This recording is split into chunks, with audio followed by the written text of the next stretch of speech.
Hello, everybody. Welcome to the Write or Die Show. I'm your host, Randi-lee. Today on the show, we have a guest all the way from, it was New Mexico, right? You just said that? No. Yep. So your weather is probably nicer than mine, which is, yeah, not hard to do. Yeah. But Tony Kessel is with us right now. How are you today? I'm doing well. And yourself? I am doing good. I could be better. My furnace broke the other day. Oh, no. But the temperature is above freezing right now. So I'm glad like if it was gonna happen, I'm glad it was now and not like January when it's real gross. Yeah. But yeah, it's been fun. Yeah. It's been fun. But I'm good. Mine did last week, too. So, Really? yeah, like our swamp cooler was leaking water, and when I got it taken care of, it's all good. So, but Right? yeah. We have a new one coming on Tuesday, so it'll be all good. But it's real frustrating when it happens, right? Like it's just Absolutely. Absolutely. why? That's Yeah. the So perfect way to start a mental health podcast, by the way. right, the frustration of it all. Yeah. That's true. That is very true. Right? Oh my goodness. And it's the things that just it piles, right? Stuff just Right. piles one on top of the next. So, I mean, for those who have been watching the show for a long time, um they know that my bathroom broke in the summer and my mom broke her hip a couple months ago and now my furnace is broke. Like it's just Yeah. I feel like it can just end now. I'm good if it just stops Yeah. now. Just let me The live bad in stuff, not peace. like Yeah, yeah. I understand. exactly. I understand. I feel like because it's a mental health podcast, I just need to clarify, you Yes. know? Yeah, yeah. When you said But that, something tripped in enough me. about Like, I me. should. Right? Exactly. Exactly. That's why Yeah, I had to clarify. yeah. Tell us a little bit about who Tony is.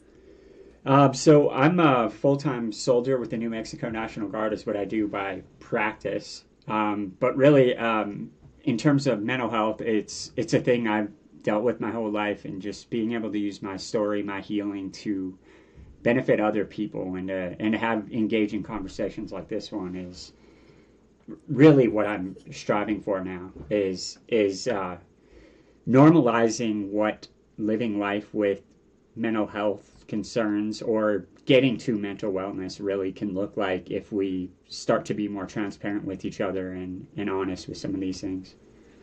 So, I love the word transparent and honest because my catchphrase is we need to speak openly and honestly. yes, Um, absolutely. but that's what you do. Who are you in your soul? In my soul. I heard you Your ask this question in a different one, and I was like, I don't know if she's gonna. It's the Uh, one question that is consistent across every episode because everybody always says what they do when you I say know. who are you? Yeah. So I always have to correct. Yes. Um, I am. Uh, it's a difficult because I thought about it when you asked a different one. I was like, man, if she asked that, what am I gonna do? Um, I'm a deeply I hate to use the word spiritual, but spiritual. Just like being I in think it tune fits. with like our place in the universe, and music is obviously a big thing. Like some music and spirit and inquisitive. Really looking to identify my place in whatever this is, this existence thing. Not to get deeply philosophical, but Yeah, that's I a like question I it. ask myself a lot as well. Who am I really? You know? Right? Yeah, I like to ask myself every few months or so, what is it that I want? yeah, Because I have this tendency, and I think a lot of people do, where yes, I can do that. Yes, I can do that. Yes, I can do that. Oh, yeah, that looks fun, and I want to do that. And then you're so drained because you're spread so thin that I gotta go, whoa, okay, yeah, wait. What yeah, is it that I actually want, like out of life? And then it always comes back to, well, let's keep the podcast going, let's keep my books going, yeah. and let's buy a puzzle. But yeah, it's because we can get a little crazy sometimes, you know? Has that question ever surprised you? Like when, or your answer to that question, has it ever surprised you? Um, I would say back when I first started doing the podcast, it did because there was definitely a lot of does this even matter? Do people even care? Am I just, wasting Yeah. hours on end? Yeah. Um, but then when I would write it out, focusing on what I wanted and not whatever anybody else who cares, I was like, huh. Well, I guess it doesn't matter if people are listening. I mean, I want them to. Yeah. Um, Don't but log out, people. ultimately, this is good for me. Yeah. Huh. And it was not like super surprising, but also kind of, what's the word I'm looking for? Refreshing to be like, I don't need to have my value dictated by others. Yeah. What? And even though you know it in your head, sometimes you need to be reminded in your heart. Yeah. That's powerful. Yeah. That's powerful. Sometimes I have those philosophical moments. I'm done. Mic drop. Um, it's late. I'm Yeah. tired. Yeah. Actually, I took a giant nap this afternoon, so I'm a little bit wired, actually. Um, so, I mean, start your journey. I'm just going to interrupt you randomly, but you start talking about your journey with your feelings, mental health. You know the Yeah. story. Um, and I'll just interrupt when I have a question. Yeah. So, I grew up in a foster home. So, Oh, I was in two different ones. I was in one from like 6 months after I was born until about three. Then my mom got custody of me. Um, okay. she had custody of me for a year. That she wasn't a very good mother. Not trying to throw any type of hate towards anything, but she really wasn't. So my Yeah. dad got custody of me, and then I lived with him. He got remarried, and then I ended up going back to a foster home when I was 8, and I Oh, stayed wow. in supposed to be short term. It was long term foster care. So my mental health journey, as we were talking about pre-show a little bit, starts with that fear of abandonment, like Mm-hmm. when people that you and again, I'm very cautious to say this about my father because my father's a really good man, really good human being that needed help and got help and ultimately turned everything around. And I have a fantastic relationship with him. But Oh, good.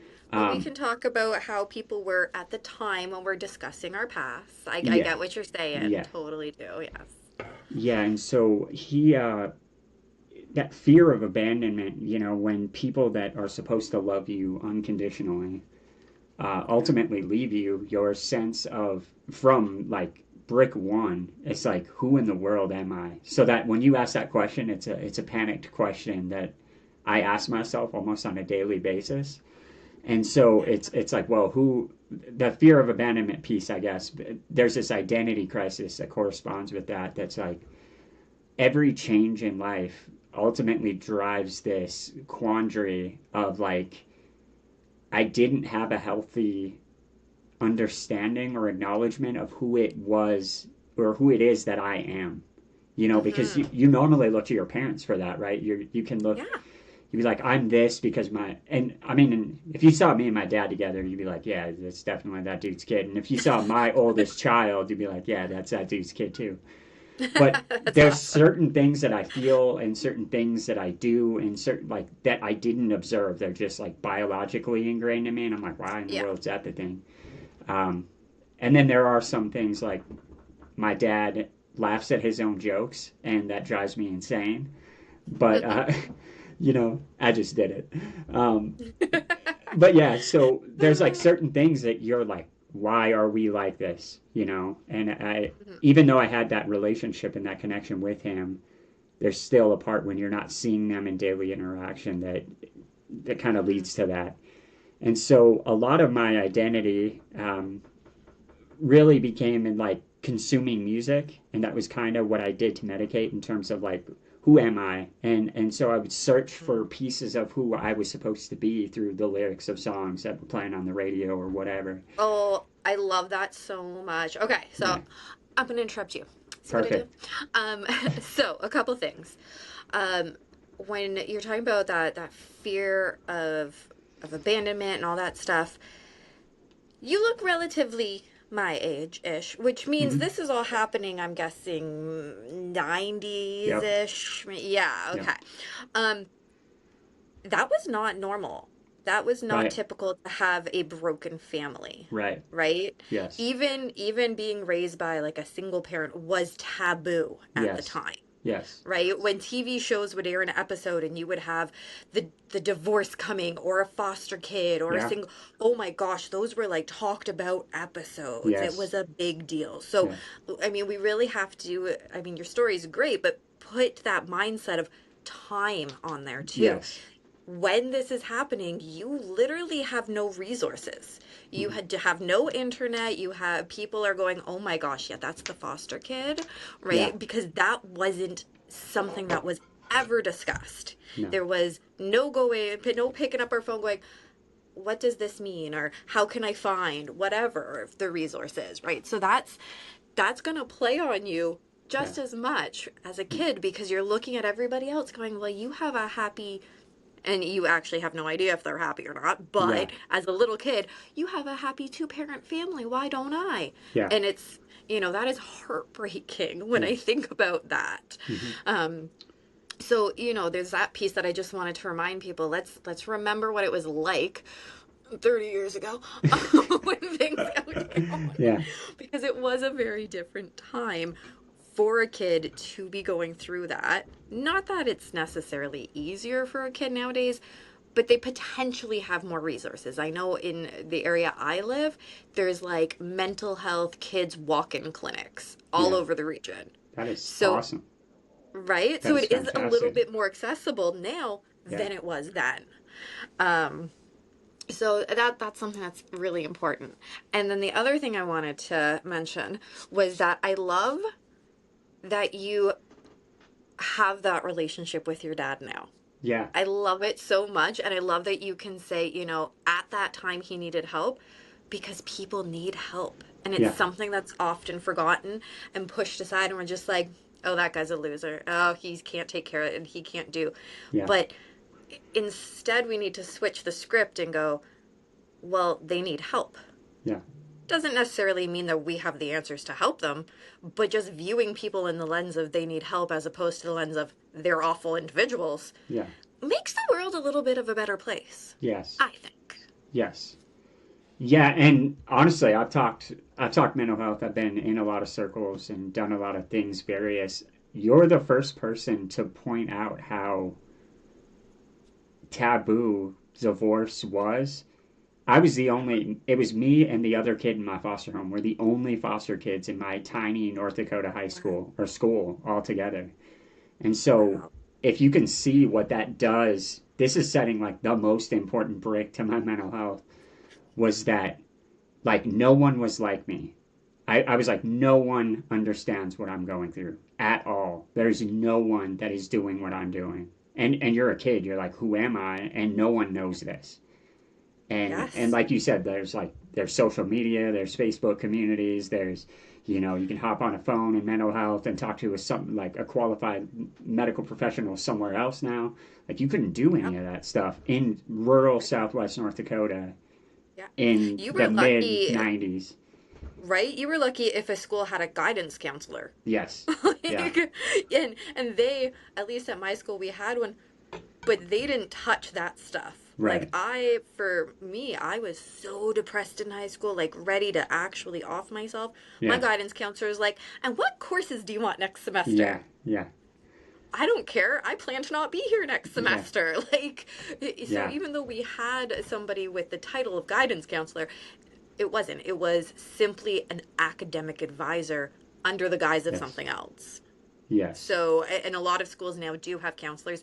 Usually, at least in my area, I think they like rotate through the school. Like Mondays they're at this school, Tuesdays they're at this school. But at least the option is there. Yeah. Yeah. I mean, and I grew up in therapy, obviously real therapy. Like when you're in foster home, it's kind of forced. But Okay, which good, but also forced is ouch. yeah, and I mean, I needed it, and you didn't know as a kid. You're like, it's play therapy, so you just get to go to Oh, a new yes. room and do things, and they're like, this kid's violent, Different toys. Yeah, Yeah. like that Okay, was that's all their right. observation was I was violent with toys or stuff. Yeah. But I think that is interesting that you're again all the conversations we've had. So when you talk music, like Kurt Cobain specifically, Nirvana, like Okay. A lot of people don't understand how catastrophic his parents' divorce, and that was even before, like you're talking early 70s when his parents got divorced, and what that did to set the foundation for his entire artistic journey, you know? And Mm, it's, I think that's what made him so relatable is as people, it started becoming more commonplace. Divorce, people are like, oh, yeah. that guy gets what I get. That guy gets what I'm going through right now, and it becomes a voice and a way to connect with somebody when you feel no one else ultimately does. You see what I'm Yeah. saying? And Yes. so that's where I was. Like, if you can imagine being 8, 9, 10, like, be like, I don't know who I am. So I'm going to listen to the radio. I'm going to hear a bunch of things. And whenever somebody says something that makes me feel something, I'm going to adopt that as that's me. You know what I mean? And that's what I did. I'm not laughing at No, you, no, but that's I'm a awesome. very visual person, so I'm picturing way back when those songs would be playing. Yeah. We're talking tape cassettes, and I'm Yes. picturing sitting by the radio, and you're waiting for the song to come on. You have to quickly Yep. hit the record Yep. button so you can capture it, so you can listen to it. That's why I'm laughing because I'm No, that's remembering doing that way back in the day, going, "Okay, when's my song? When's my song? Oh, I got it!" But you miss like the first like 3 seconds at the beginning, right? Because you didn't know it was your song yet. And that's rookie mistake. Rookie mistake. You got to keep the tape rolling, and then you have a yeah. dual cassette, and then you can overdub and hope that the DJ doesn't do something stupid in between Oh, the intro and the that's too fancy for me. yeah. I I was just high missed the class. first few. Yeah. No, it's that's exactly like you're laughing and that seriously, I was like, oh, I have to have that song because Oh, I believe it. if you can imagine like listening to the radio and you talk about like art and consumer, you know, being a consumer and waiting for people to peddle stuff to you that you need right now. Like Mm-hmm. it's like being prescribed a medicine, but they give you that medicine whenever they feel like it. My Yeah. medicine being music, so you're like I would get them so that I'd be like, oh, I really need this song. So I could go to Yeah. that tape that I recorded off the radio and be like, Yes. okay, I'm good now. I emotional quandary of like of diverted. Let's go. You see what I'm saying? Like, so you Oh, I laugh. totally do. No, I laugh because It's I'm yeah, the that's same. real and it's I think hilarious. you're more music than I am, but I totally get that vibe of music gets you. Like, because Yes. I'll still, if depending what kind of mood I am, will depend on what music I put on. Yeah. Because like my Spotify, you don't miss anything. You can get all your music. Yeah. Except Garth Brooks. I am unimpressed with him. I want him on Spotify. Anyways. Oh, you just about lost me because I haven't gotten into who my artist was. um so well I have so many so on like on my just general liked songs playlist I have things from like country to rap to pop rock punk. I got Disney tunes. I got Yeah. show tunes. Like I literally have just such an eclectic wide taste that I'm just like, depending on the mood, I got to be like, okay, well, I got to narrow this down a bit Yeah. and be like, okay, I just want the show tunes right now. Yeah. Specifically, right now, my favorite going on right now, K-pop Demon Hunters. Uh, I love so much. I love so much. I can't because my favorite band is actually called Demon Hunter. I don't know if you've Oh, heard of that's them. so funny. I have not. So I've heard some of the songs because my kids love it, Yeah. but like there's a part of me that's like, you don't know. There are K-pop Demon Hunters because a real Demon Hunter exists, and I love them, Yeah, and I yeah. will not listen to K-pop. So Oh, well, because I love the movie so much. Have you at least seen the movie with your kids? no, no, I will It's so because good. you're It is saying I so. should. I think my daughter would love it, so we'll watch She it at your would. recommendation. You should. Because it's just like I identify so hard with the character, like the main character. Because, like, for those who haven't watched it, go and watch it. It's just too good, all right? Just do it. But the whole concept is that they have patterns, and the patterns show demons. Well, the patterns are actually what you do in life, right? The guilt that you carry, the shame that you're carrying from patterns that you've done in life, but it's all that shame and guilt and needing to let Interesting. go of it to lose the patterns. It's deep. So like Yes, little kids like it because it's fun and you know whatever, but it's so deep if you actually watch it through like adult eyes. I will check it out then. But yeah, so my one of my favorite bands is called Demon Hunter. So like Nice. I'm a little bit And so what kind of music is that? Can you give me it's like it's hard to pin down. They started new metal like like rap metal type a Okay. like they're like a Christian version of Slipknot when they started. Oh, okay, Like okay. so like the singing but the screaming, and it's not overly like it's not like, oh, this is about like it's subtle, and it's like no matter who you are, no matter what your faith background is, it's Oh, okay. You have to send me a message because I'm not gonna remember, but I gotta check them out because I I, love oh, what's that band? I'm so bad with names of things. But my kid was listening to it the other day, and I'm like standing at her door laughing, and she goes, "What?" I go, "That's a Christian band." And she yeah, goes, "What?" And I go, "Yeah, it's great. I love them. Continue to listen, please." it's probably But she didn't. Flyleaf. Was it Flyleaf? No. I want to say it started with an S. It's going to come to me Oh, at the most random it's time. Skillet, I bet, because they're because Yes. Skillet drop. Yeah, they're causing all kinds of controversy.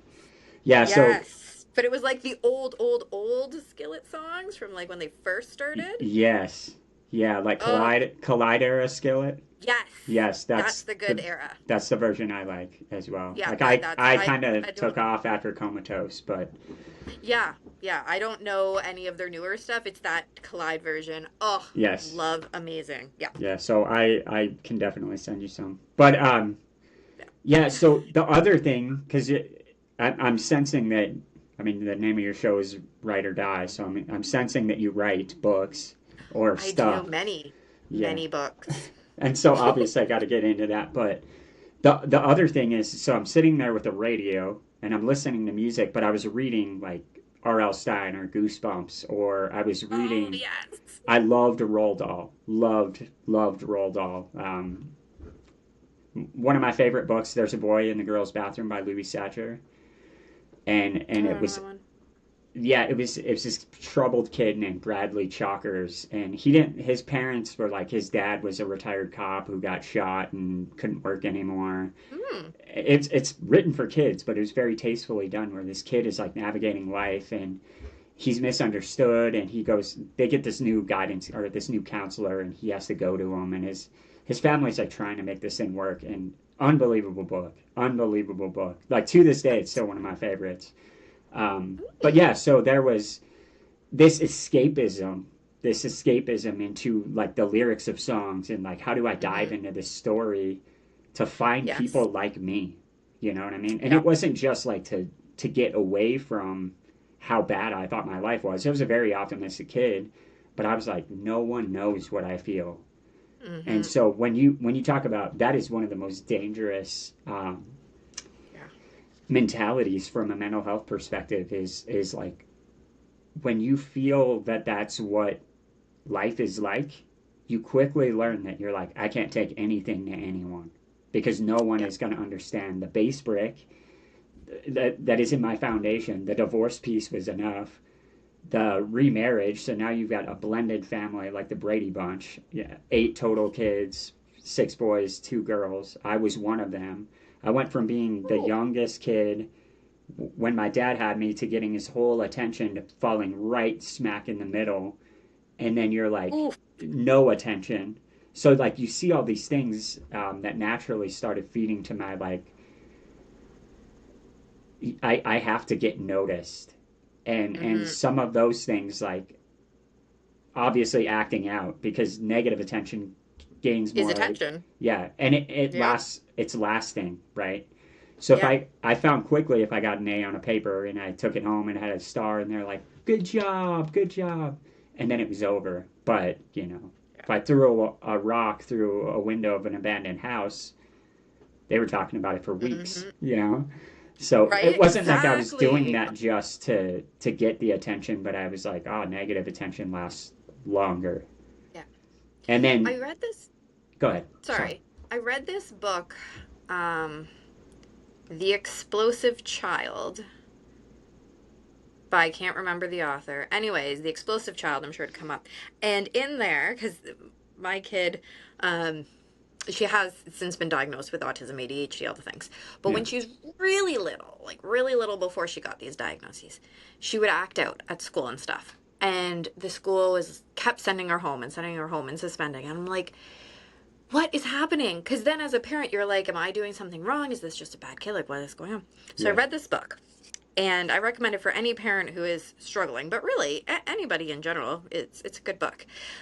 But the thing that I really took away, there was lots of stuff, but the thing I took away was kids act out because they were trying to send you a message. Yes. Throwing a brick through a window, you are trying to send a message, and you don't necessarily consciously know until you look back. Yeah. Because I don't think you knew as a kid when, if I throw this through the window, I'm going to get 3 weeks of attention. Yay! Yeah. No, it's a cause and effect. You felt it, right? Mm-hmm. You felt that if I did this, I will get this, but it wasn't like a conscious decision in that way. Right. But yeah, that book was very eye-opening to, how to understand and view things. I've said it earlier, viewing things in a different frame changes a lot. So if you view that the kid as acting out because they're trying to tell you something, it makes a world of difference, because then you're like, oh, they're not being bad. What is it that they need? What do they require? And in this case, well, more attention, but hopefully the positive kind. Yeah. Yeah, and I mean, you just don't, like, as a kid, you're right, I didn't know that, but there was still this piece that was like, oh, well, if I do well, it's not seen.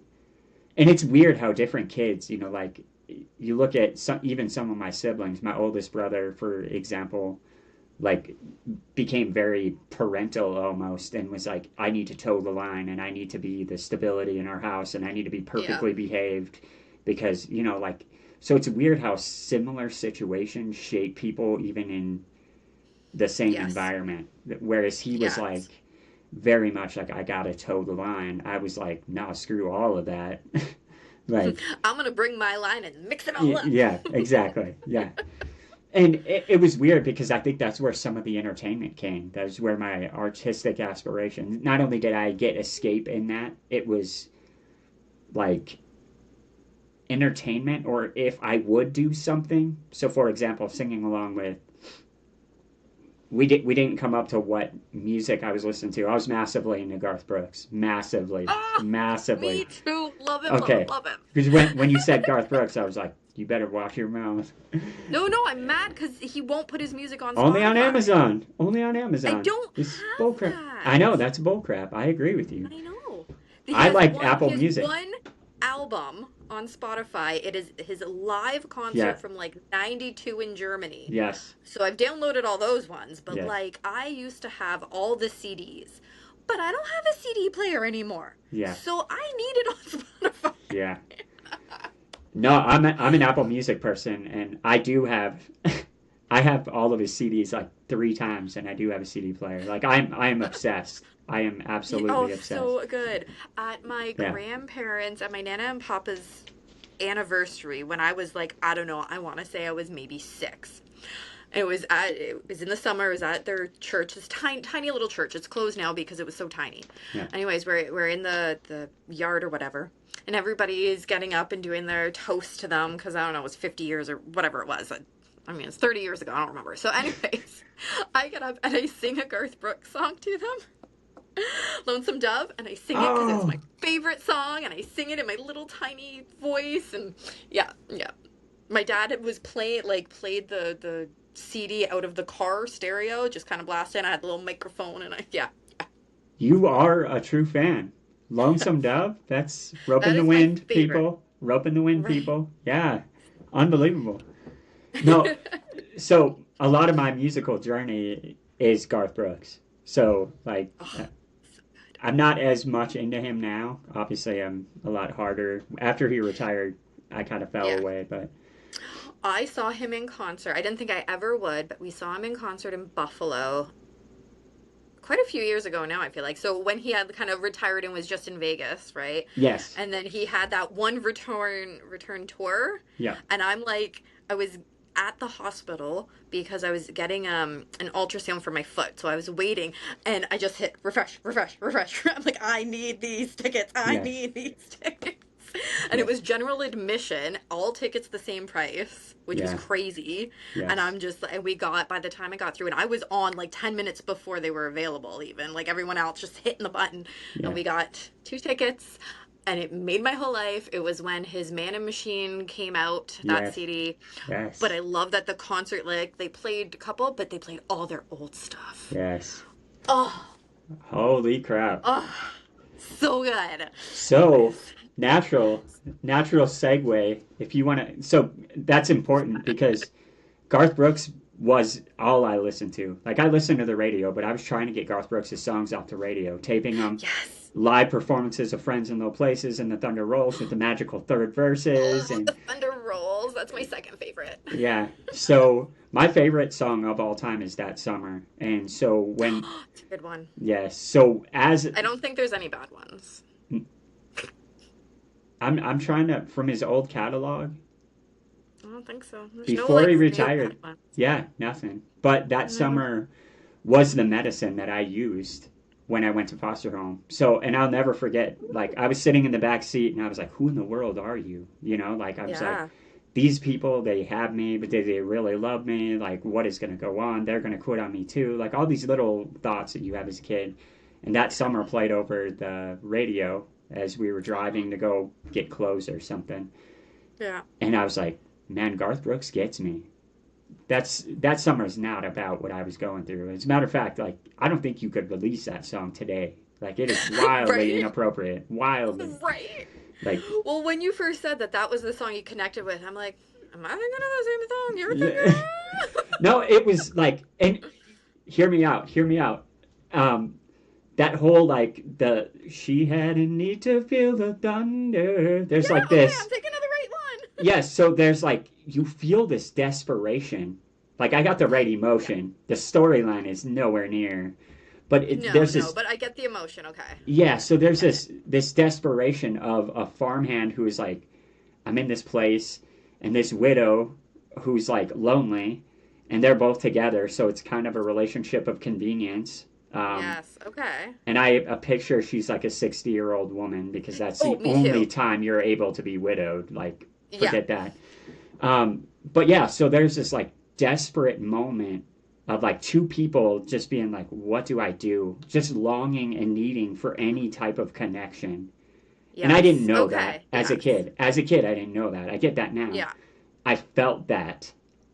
I was like, Mm-hmm. I need someone too. Like I'm desperate to like, how do I feel the thunder? Yeah. Not the Exactly. thunder Garth Brooks is talking about. Let's avoid. I was 8.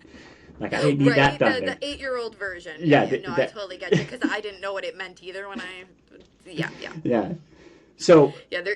There's songs now that play and I'll be like, oh, I know what that means now. My husband's like, you didn't know what it meant when it came out. I was like, no. we were innocent. We were innocent. Right?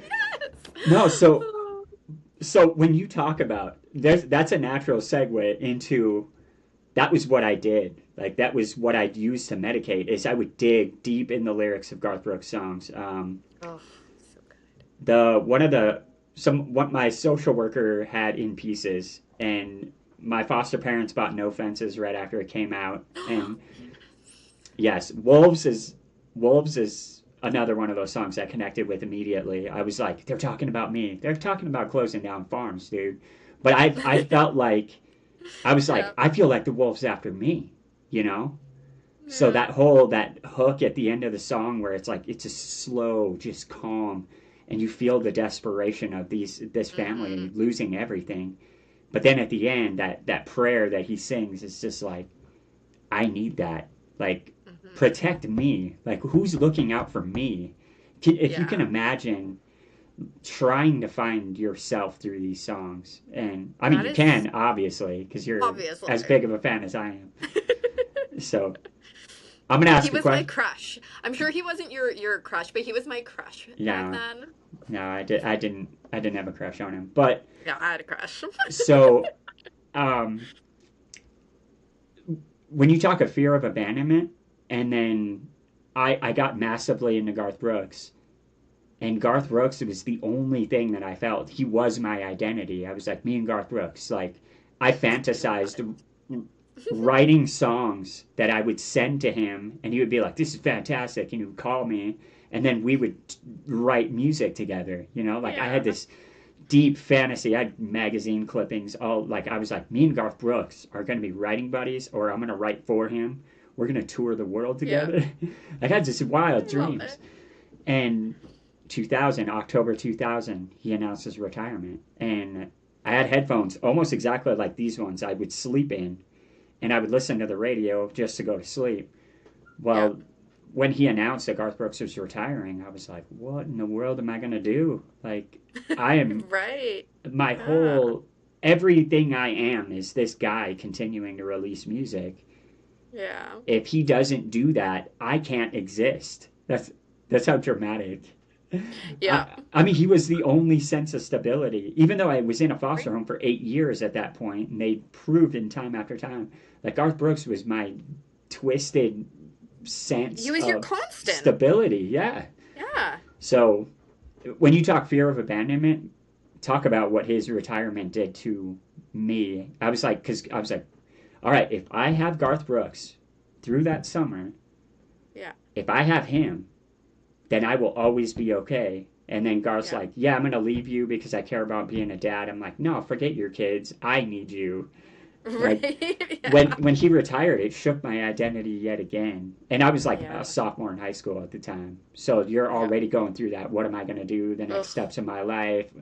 And I I was like, hated being a teenager. yeah, it's Ugh. so intense. And I still feel it like Yeah. today when I think about those times. But so let me ask you a question.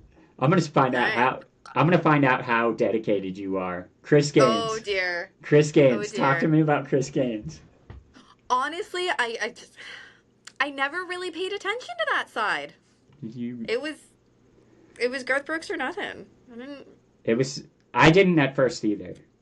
Like so Yeah. after he retired and I started like a junkie scraping for other stuff. Because I saw the VH1 Storytellers when it came out. Oh, okay. I didn't see that. Yeah, and he was wearing a wig and like a long black like Right? jacket. He becomes not my crush at that point. Yeah. Like Yeah, it's but Garth Brooks or nothing. yeah, and it was really weird. I, as a Garth Brooks fan, I'm like, "Where's Jimmy? There's no violin. This guy looks like the guy from his Christmas album artwork. Like, I don't know who this guy is." All of Right? his It was. Christmas albums are dark. Like when you look at him, you're like, "Why does he look so evil? It's the happiest time of the year." And he's holding a I never crystal really paid ball. attention to that. Yeah. I'm telling you, I'm weird. So, but yeah, Oh yeah. after he No. No. retired, I got into the whole Chris Gaines thing, kind of scraping the bottom of the barrel and be like, I need one more. Yeah. I need one more. And That's definitely bottom of the barrel. it's good. It is, I'm sure it is because he's fantastic. I just yes. couldn't bring myself to visualize the crush Yeah. to that. Yeah. Just it didn't work. And at that time, because I was in high school, I was starting to go more towards like the used. Oh, And yeah. fantastic. All right. So I mean, I'm always a country girl at heart, Yes. but I was going to like the used and Simple Plan, Uh-huh. and so I mean, that's where my heart led me that direction. Yeah. I saw Simple Plan in concert this summer. Oh, I'm so excited. Yeah. That's awesome. Where Yeah. they're doing like those pop-up shows, right? Yeah, Or they were playing with Avril Lavigne in oh yeah. Pennsylvania. So Yeah. it was about a 6-7 hour drive. So Nice. we made it like a whole thing of it. But yeah. Well, Yeah. because Avril was playing here, like where I live at the casino, but she was playing with Fifi Dobson. I'm like, I don't care about Fifi Dobson. And my husband's like, well, what about Simple Plan? I'm like, oh, yes. They just dropped a song together. I haven't listened to it yet. It's so good. I, It I is so good. I love it. I'm gonna get into it. Yeah.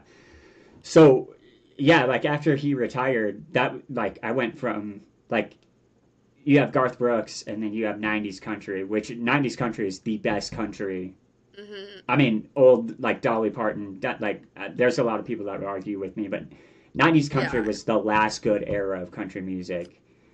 It was like country before it started being country pop or country Yes. rock or country, Which is mixing the genres. which is crazy because Garth Brooks started all of that. It was Garth Brooks and Shania Twain, Yeah. undeniably, that Oh made yeah. Taylor Swift and paved the way for all the stadium country that apparently Yeah. you and I hate. But Well, I wouldn't say I hate all of it, just don't love it. yeah, and I'm not against it. Like, because Garth Brooks was like he was blending rock and you talk Chris Right? Gaines, Well, so that's was why I like rapping. Keith Urban. He Yes, does that. I've seen him in concert a couple times and like the guitar is amazing. yes. But Keith Urban's '90s country, so It's true, and he kind yeah, of grew through it. Oh, I yeah, do love Carrie Underwood too though. yes. Carrie Underwood's bomb. She is Yes. fantastic. Yes. I This probably isn't appropriate to say, but I always appreciate a crazy chick anthem, like Before He Cheats or You Ought to Know or Yes. Kelly Clarkson's Never Again. When like I love females rise to Kelly. power and Yes. destroy dudes that destroyed them, I love those Yes. songs. Yeah. And then like The Used and Avril Lavigne was like naturally where I started going after that into like metal and stuff like that. Yeah, yeah. But again, it was kind of like a lot of those like, what is my identity? What am I supposed to do?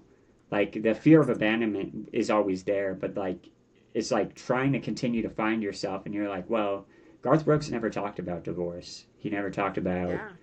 I mean, maybe he did in pieces because he went through one, but like Yeah. everything was happy, everything was magical. All you had to do was believe. You had a dream, and a dream is Yes. like a river. It'll take you where you need it to go. Like and I Exactly. was like, yeah, but I don't feel that all the time. And then, like some songs, like we talk about, I don't have to wonder off of Sevens. Like I was like, oh, that's sad. This guy's never gonna be. It's a song's about suicide, and so like after you start to grow up a little bit and see, and you're like, man, but I don't know that life has ever been that bad. I remember the first time I heard it, I was like, there's no way I would ever get to a place where ending my life made any sense. That is In there. insane to me. Yeah, Yeah. and It's not but fun. no, and I so have I. But like listening to that song, I was like, why would anyone ever want to end their lives? It's so magical. And like why is he even talking about this? This makes me uncomfortable. Like the It's doing optim what it meant to do. yeah, but then later on in life when you go through and things start collecting and you're like, "Oh, Yeah, like oh, exactly. yeah, Okay, so a more serious question because we are starting to run out of time and I could keep talking to you for a very long time apparently. yes. I didn't realize we would have so many interests in common. Yeah. Um, so as you start to, because I only know how the foster care system works here in Canada. Uh-huh. So as you start to what we would say age out, when you're hitting that 18, 19, where were you at? Were you still in the foster care system? No, so I was legally adopted when I was 16 and Oh, that's good. by my I'm foster assuming. parents. And Aw. it was because I got a new social worker and I met with my social worker and she was like, "Hey, we need to schedule a phone call with your parents." And I'm like, "I just talked to them yesterday." And she was like, "You are not allowed to talk to your parents." And I was like, "What?" She's like, "You talk to them when we let because they're, bad parents." Like she was a really new to this Mm, area. I don't know anything about her, but and she's mm, fantastic. She was like, "This is a protective. It wasn't a like mm-hmm. rules. It was like I don't know these parents. Like you can't be talking to them. I'm your new my old social worker's like they're good people. Like I got to talk to them on the phone whenever I wanted to. I didn't get to visit them without permission, but they Okay. I would have always gotten it. And they Yeah. moved out of town, so it was always overnight visits that I would need to get permission for. Well, so my dad worked. My foster dad was a retired Army vet, Vietnam era. He Oh, retired and he started working with Stark County Social Services in North Dakota as an eligibility worker. So he was like a okay. foster home, which is the other side, and then an eligibility worker. So like Okay. his full time job coincided with what he did part time.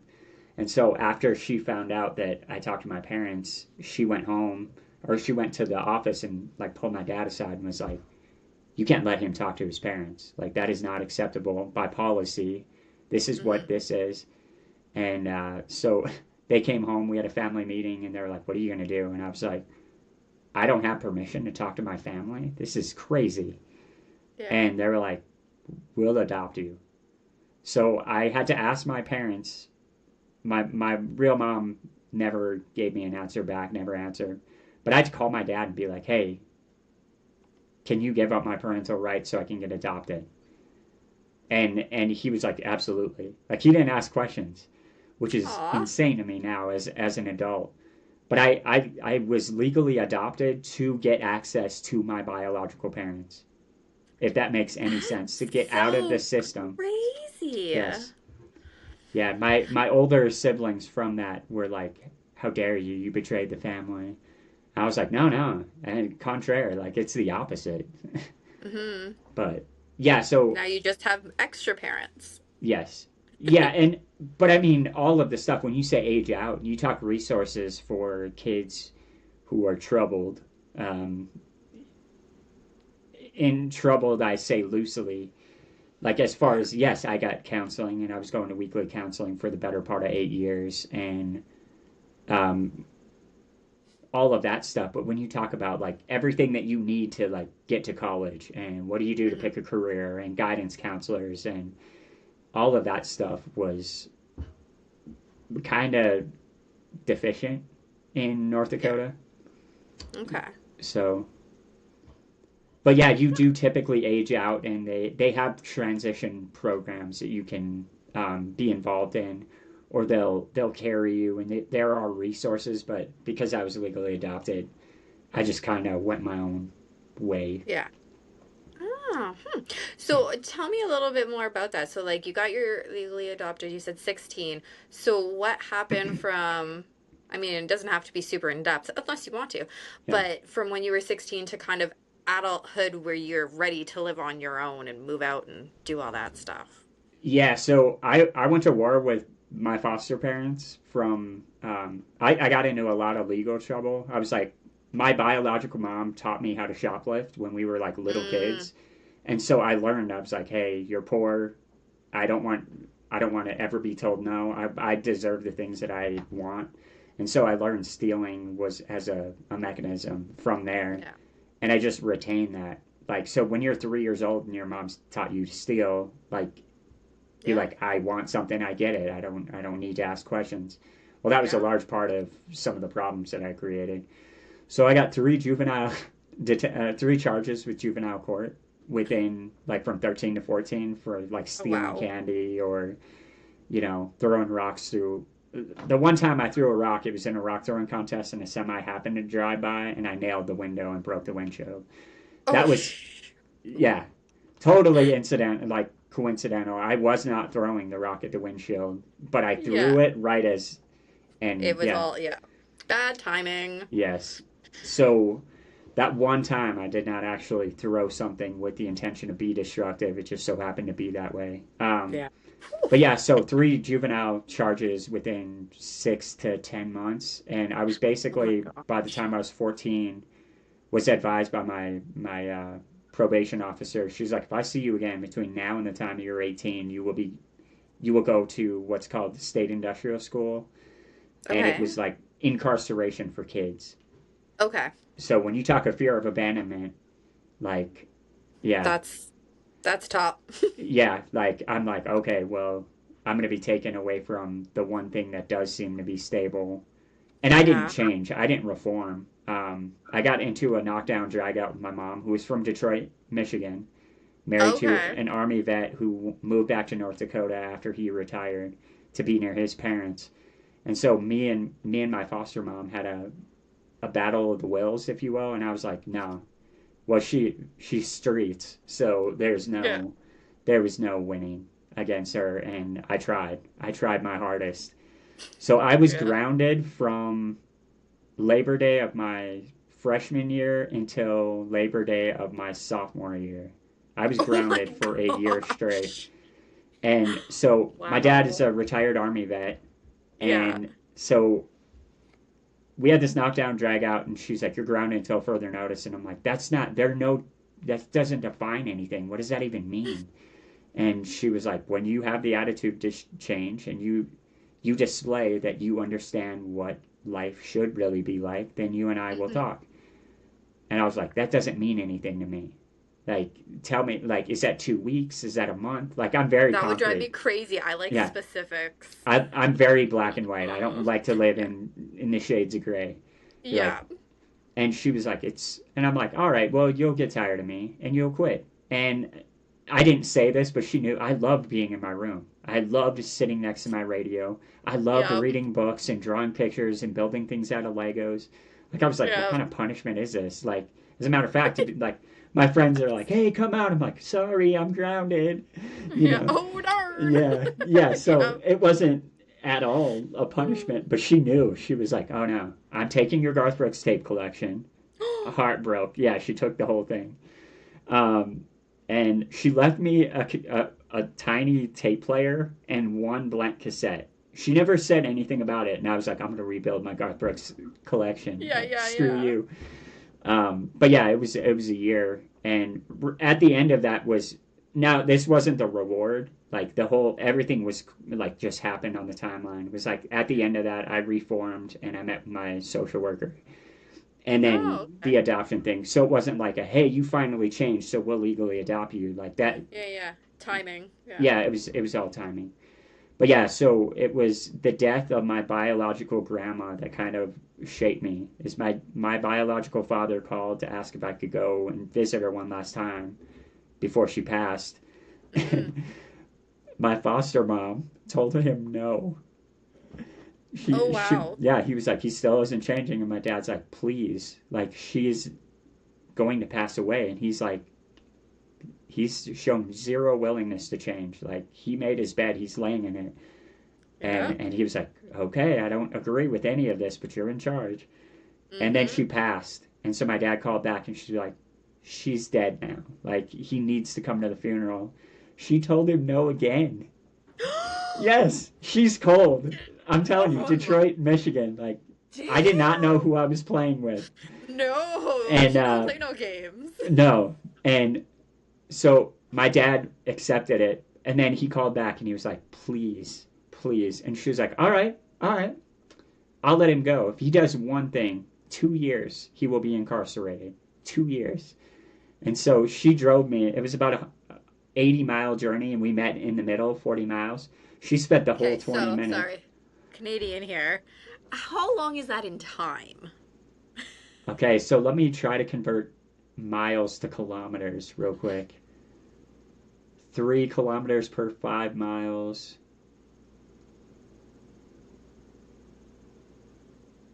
I would say 40, probably like 30 minutes. Okay, okay. So not 30, really it's a that 30 far. minute drive. Yeah. Okay, I was not I that was far. trying to do the conversion and I'm like, why don't I just give you the time? Yeah, just Canadians we use kilometers, but really we say distance and time. Me too. In North Dakota, that's how we do it. Yeah. It was 18 miles Yeah. from where I lived to where I went to college, or 18 minutes from where I went to college to where I live. So it was 18-minute journey. All right, all right. Um, but that was I was like, dude, you're missing out on stuff. Like you're engaged in this game. You think no one's going to dedicate to you. This chick proved Yeah. she wasn't even willing to let you go to your ground. That's how dedicated to your well-being this lady is. Like Right? she is not screwing around. So She cares. yeah, maybe you can't. And that was the thing I told her that got me grounded. She was like, "Well, you're grounded until further notice." I'm like, "You're gonna give up on me and quit, just like everyone else." Like the kids stabbing her in the heart. Everyone quits on me. You're gonna too. Yeah, yeah, She yeah. was like, "Oh no, I'm not." So the things I Yeah. did. She made me sit at the table and write sentences. I wrote stealing and lying is wrong and I'll never ever do it again 27,000 times in a notebook. Oh my And god. that was when I She stopped is counting it. hard. My dad, I mowed the lawn and I went to go with the weed eater and edge it. Hmm. My dad's like, "Nope, you got time." He handed me a pair of scissors. And I went around the edge of our lawn with a pair of That's scissors. like stuff you only see happen in TV. No, it did not happen in TV. It happened in real life for me. And I deserved it. I don't want anyone listening to this to be like, "Oh, poor Tony." No, I was a nightmare and I deserved that. And Yeah. I joined the army eventually. Like I probably won't get to that. it Yeah, it yeah. shaped me into the individual that I am today to be able to be successful and resilient and possess determination. But holy crap, That is the best like mom story ever. she was cruel.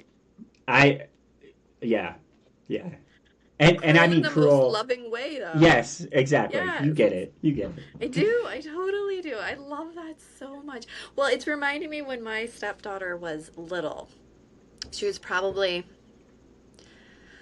maybe 5 or 6. And we had been together since she was 3.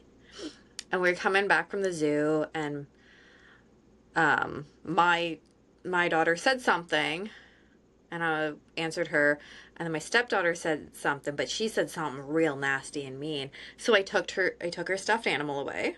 And she Mhm. goes, "You're just doing that because you don't love me, like you love love." And I'm like, I whipped my head around because I was in the pasture. Don't you ever say that. Yeah. You want to know why I took your stuffy away? Because this is what you said. Da, da, da. I said, "Did love say that?" Yeah. No. Exactly why she doesn't have her stuffy taken away. Now, when Yeah. we get home, if your attitude, because it was about a 30-minute drive home. I'm like, if your attitude changes by the time we get home, because she's little still, right? I go, Yeah. then you can have your stuffy back. Yeah. But it has nothing to do with love. Oh yeah. Yeah. We've got like a really great relationship now, but I remember that one so well because I was like, you just stabbed me in my heart. Yes. And I meant to, for sure. But it was a lot of that investment that was like maybe I am like again fighting someone for that long, Yeah. getting this sense of identity and seeing this passion come out and be like I'm spiteful, but I like black and white. So you start to Yeah. obviously you're growing up, so you start to pick up your own identity anyways. But you see what they're Yeah. doing and you're like they're wrong because you're a teenager, um, Right? Yeah. and so Teenagers you, know everything. yeah, and so you Yeah. start to pick up some pieces, and you're like, "Well, that was one of my favorite things about her." Again, Detroit, Michigan. Um, it's not that race matters. She's white from Detroit. So when you talk Mm-hmm. about like the cultural diversity that the music that she listened to, from like Celine Dion to Michael Jackson to Madonna to Oh Prince yeah. to like, so you're listening to all this stuff and just how embracing and loving. And then again, the wife of a military spouse. So you got all that Mm-hmm. cultural diversity, and you just start to understand like loving people for who they are, and just all the things that she taught me because of this fight and being willing to dedicate to me in a way that no one else was. Like her and I, oil and water, oil and water. We did not get along, but no one could have been better for me than her Yeah. ever. Yeah.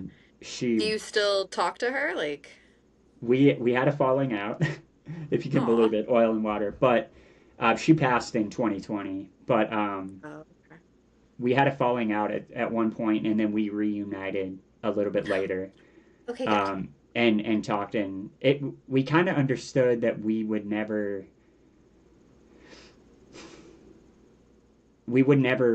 link like that. Like we were too abrasive. We were both like kind of loud Yeah. personalities like that. Yeah. But I owe almost everything that I am to that woman. Yeah. Even with the abrasion, as many times as she made me mad. And I personally believe she was wrong in that situation and that I should have walked away. You talk about healthy boundaries, and we had different visions of what family looked like. Is really what she Mm-hmm. she didn't understand. Like I got married, and she was like, "Well, you're going to come home and help," and I'm like, "Ah, no, I'm not. Like I'm invested to this family. I want to do anything and Mm-hmm. everything that I can to make sure that this family doesn't fall apart and I get divorced. Like I'm investing in this." And she's like, Mm-hmm. "Well, you're still my kid, and you still." And so that part of our like Yeah, I know establishing some the parents like that. yeah, Yeah, yeah. and that was Mm-hmm. kind of what drove it in the nail in the coffin for. I was like, "Well, I respectfully disagree, and Mm-hmm. I'm not gonna do those things." Yeah. And I'm going to invest in this way towards this new family I built. And Mm-hmm. yeah, it was a little abrasive, but no one invested in me the way that woman did. And I I owe love that. largely, even though there was a falling out, and again, teaching me to stand my ground. Like, she was the one that taught me that, to the Mm-hmm. point of like a walking away. I can love you and I respect everything that you did for me, but we don't agree on this thing. You taught me this, and this is the direction I'm going to Yeah. go despite you. Not to spite her, Yeah. despite her. And uh, again, it Mm-hmm. was absolutely adore that lady. And there's a part of me that feels guilty because she died fairly young. There's a part of me Mm. that feels guilty that how much trouble I gave her kind of waned in on her sanity and her long term. Like, Yeah. she invested so much in me that 1 year of just constant surveillance Mm. that I was like, there's a part of me that's like, you could be the reason she's dead now. Like, not saying that's Yeah, accurate, but but she that wouldn't have done it. Yeah, she wouldn't have done it if she didn't love you. absolutely. And she was a foster parent. I need to stress that. Like, there was no biological ties, and for her to invest like a mom would for a kid that she hadn't known the day before I moved into her Yeah. house, you want to know what love looks like and what, Yeah. like, that was how I learned what unconditional love should be. But it took a year of me Yeah. and her fighting at each other's throats. Um, and she was never Yeah. like as strong willed as she was. Like, one of the, yeah, it's hard to define. It is really hard to define, Yeah. Yeah. but yeah, That's amazing though. Like I just in my head I'm thinking imagine if you ended up in some other foster home that didn't have her. yeah, You they you wouldn't have wouldn't been be able. Yeah, who you are at all, no, they wouldn't have been right? able to Like handle that's me. I would have got yeah. my wish, but I wanted to prove to myself that no one would dedicate to me. How messed up as a human being is that? I'm so unlovable that It's you will quit on me. And then when she yeah. didn't, to be pissed off because she didn't quit on me. When that's what I didn't want her to quit on me, but I wanted to Yeah, prove that what made sense in my head. exactly. See what I'm saying? That's Yeah, messed up. you were looking for evidence of what you believed. It wasn't really what you desired, but you Yeah. wanted evidence for what you had believed. Yeah. And she wasn't playing that game. No. She believed Yeah. something else and she was going to prove that something else. Yeah. And she did. That's She won. amazing. I'm here to tell you she Yeah. won. I didn't like to admit it at the time, but No, no. she won. Oh, I could keep talking to you for a very long time. However, we Yeah. are, well, we've already ran longer than any other episode, but Sorry. whatever.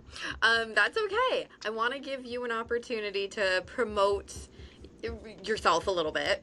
But before you do that, I always like to pose kind of the same type of question to everyone. I change it up a little bit, but the same type.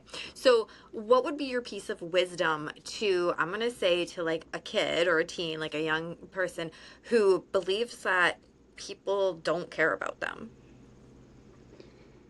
It's that is a amazing question, and one of the most painful pieces of mental health advice that I've got. And when I say painful, I mean painful in the best way. Um, Years of therapy, years of different things. I was sitting in. I've been involved with mental health support groups and suicide intervention, and I've received a lot of training just because of my backdrop. And we only like scratch the surface of my story.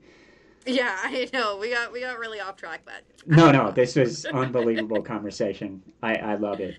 Um, I've gotten into like substance abuse recovery programs as well because of the comorbidities between substance abuse and mental health. And it's a 12-step program type thing. And there's a therapist that they brought in to kind of talk to the group and be like, hey, this is what things look like.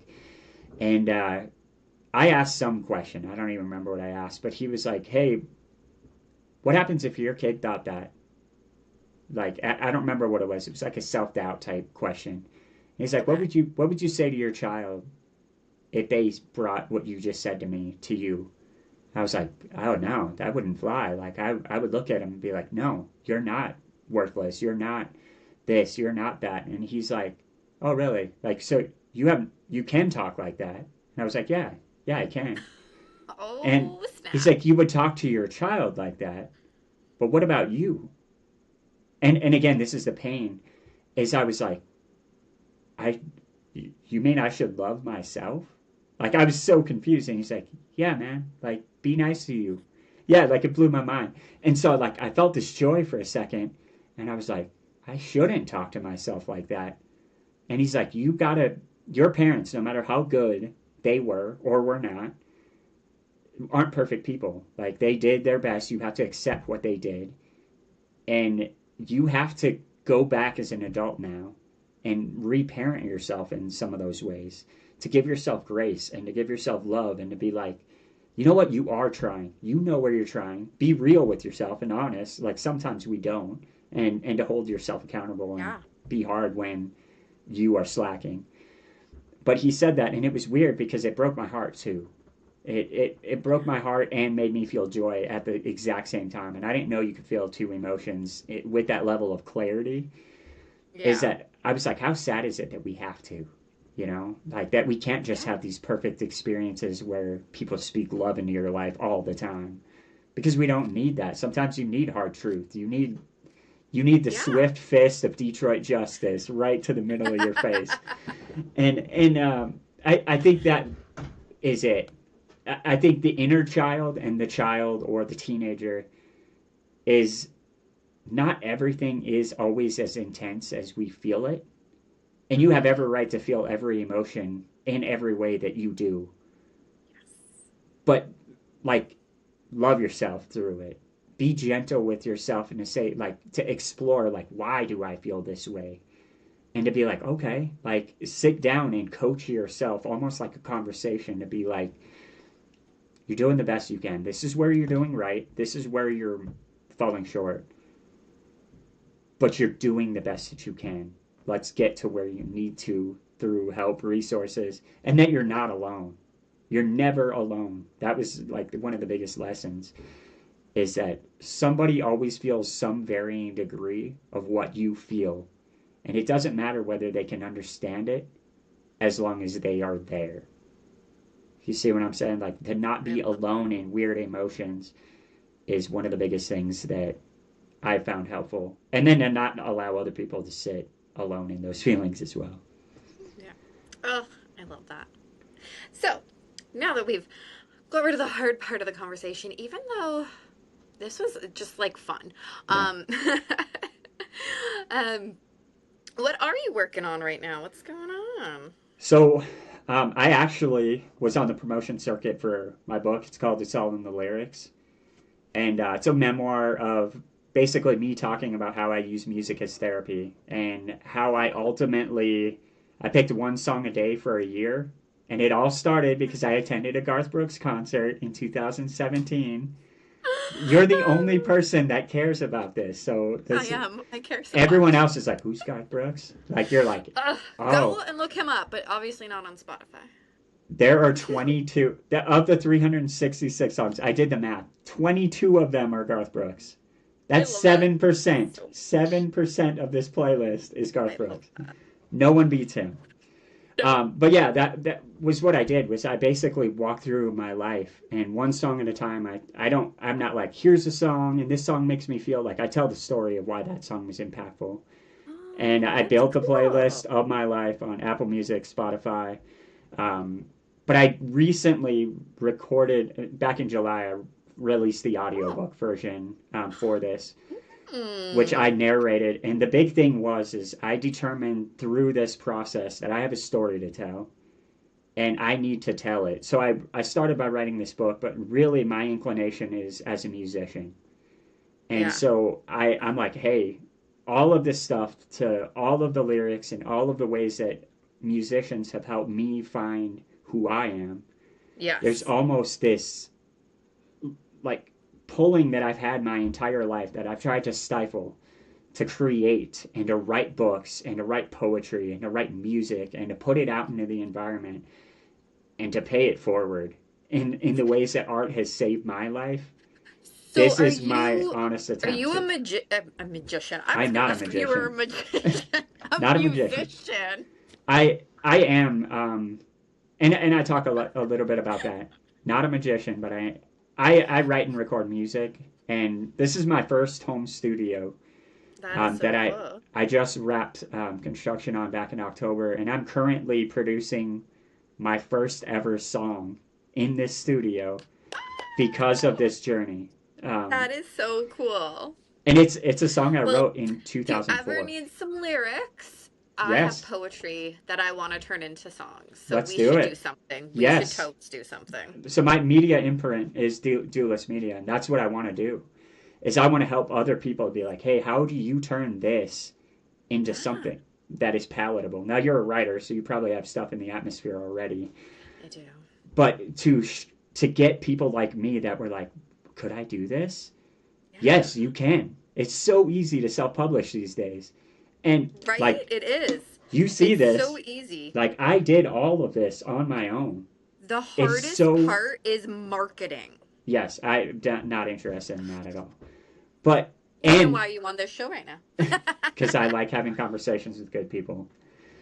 Oh, No, and good people. honestly, one of the hardest thing is to be transparent enough and be like, what happens if I say something and people are like, that's wrong. Like, And you marketing just tell them that sucks. you're a magician. Yeah. And the best part, so we are normally I do these interviews live. However, I don't know how to go live on my iPad, so we are recording right now.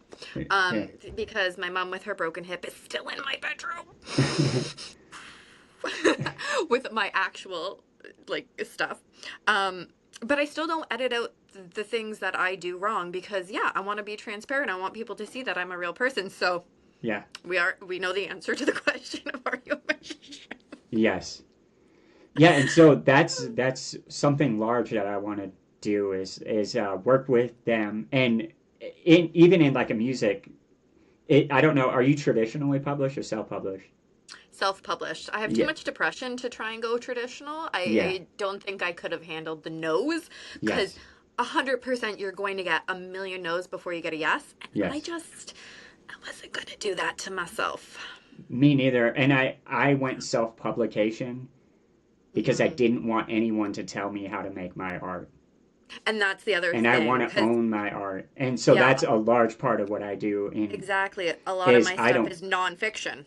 yeah. So you get I it. I don't want to take away from other people. I want them to maintain that direction, but to help navigate through Yes. some of the technical pieces of graphic design or music production or book Yes. editing or like I have a lot of artistic things that just spill out of me. And so I that's love that. yeah, that's there's Oh, any that is time I would love to amazing. collaborate with you on We turning definitely need poetry into song. to do something. No, we definitely do Yeah. because it's that would be the dream. Because Yeah. yeah, I love doing other stuff, and I've done pretty much all of my book covers except the first two.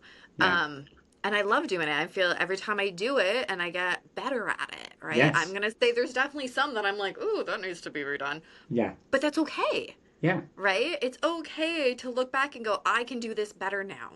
Yes. That's what's so much fun about it is you can Yes. do things better. Yeah. And just the like we were made to create. As human Yes. beings, we were made to create. And I think a lot this is a bit probably the last thing that I say because I could go on forever, but I think a lot of our mental health stuff is that we as humans in today's culture spend so much time consuming. We're not meant to consume. We're meant to Yeah. create.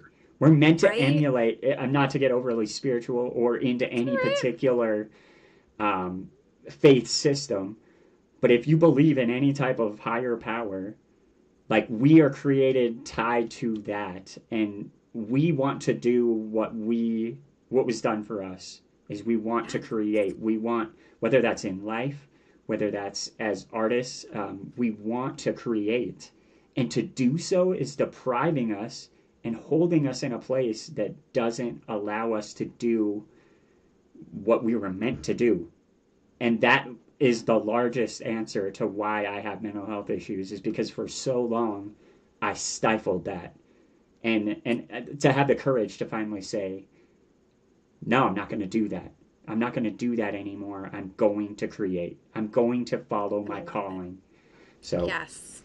yeah. I love that so much because exactly. Exactly. Yeah. Um, so where do people pick up your book? It is everywhere in hard. So if you want the hard cover, it's on Amazon only, but the paperback is everywhere, from Barnes and Noble, Amazon, uh, pretty much any platform you can think of. And then audiobook, it's out.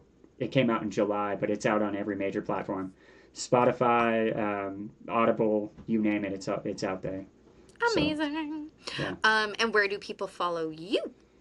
So I'm most active on Instagram. Okay. I'm just starting to take off on YouTube too. I'm starting to spill over some of the things that I'm doing on YouTube. Hmm. So if this, What's your Instagram handle? Because I know you sent it all to me, but if I don't do it like right now, then I yes, forget. So it's Duelist Media, spell it for me. Dualist Media, Media. Okay. And so I do quite a bit there. I like how art is fun on Instagram. Like the writing community, the painters, photographers, the musicians, like Wow, you have a Instagram. lot of followers. Look at that. Good Yeah, job. it's we'll see what happens. I'm I'm alienating some, like, because I got stuck in the, hey, how do I create a following? And recently I made a decision that I'm gonna do what I want to do on social media. I'm gonna do what brings me joy, and I don't care if I have a following anymore. That's pretty much me, which is why my following is a little bit smaller, I think, because I do what I want. I Yeah. don't. Because, yeah, I did at the beginning. I was like, okay, these are the things that they say to do and to do. I'm Yes. like, this feels just wrong. Yes. It feels dirty, and Yeah, so like the stuff I get, like, if I the crazy thing is like the things that I work the hardest on get the least attention, but they were so exactly. rewarding and healing. So like here about a month ago, I was like, no, screw that. I did a rebranding campaign to start pointing away from author stuff to music stuff. And I was like, Mm, I'm just going to have fun. I'm going to connect yeah, with people. I'm going to share my story. I'm going to inspire people. I'm going to awesome. feed them how they need to, and just see how different I love personalities it. collide. Yeah. I love that so much. So All right. So you now can say that you have the longest episode on the Write or Die show officially. sorry So about that. congratulations. Yeah. Sorry. If I cared, I would have cut you off. Just Okay. it didn't help that I was feeding it, which I'm totally Yes. okay with. So the joy of having your own show is that you can do whatever you want. Yes. Yeah. Um, Absolutely. but we do have to say goodbye. It's very sad, I know, but I feel like we definitely have to connect again. Yes. Please. Um, yes. So everybody who has joined us, make sure that you hit the like and subscribe button, of course. But more importantly than that, I know I shouldn't say more importantly because I need subscribers and the number. But more importantly than that, share. Because we are talking about such important things, I want the share to go out there. We need to get the message across because you are not alone. You are not worthless, right? This is what Tony was talking about the whole time. So share, share, share. And then, of course, remember the only way to end the stigma of mental health is to speak openly and honestly.